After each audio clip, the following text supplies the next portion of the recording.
Ay nakikita sa kalooban. Bakit sa kanya? Nasa pangalan na, nasa mukha pa. Ganda ka? Ganda yarn. Ito na ang nagmamaganda at feeling diva. Ganda Wanda!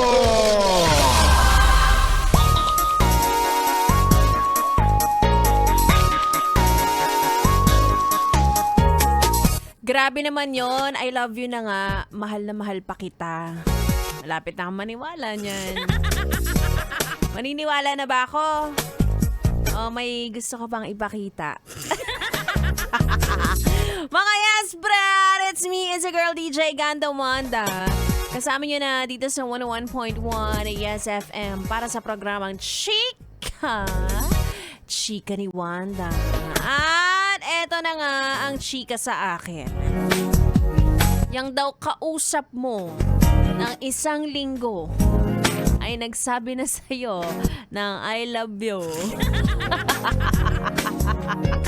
Ang bilis naman!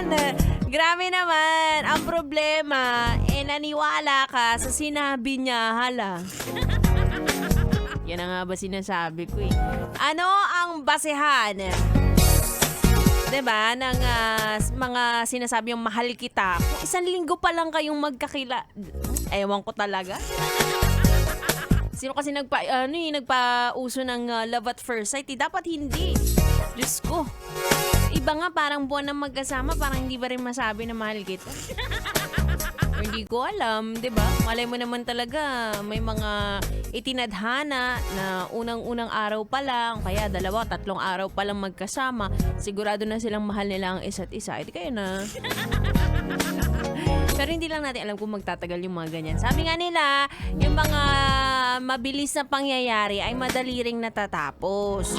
So baka sa isang linggong pag-uusap ninyo ay mahal ka niya, pero next month may mahal na siyang iba. Ganon din kabilis ma-fall out of love.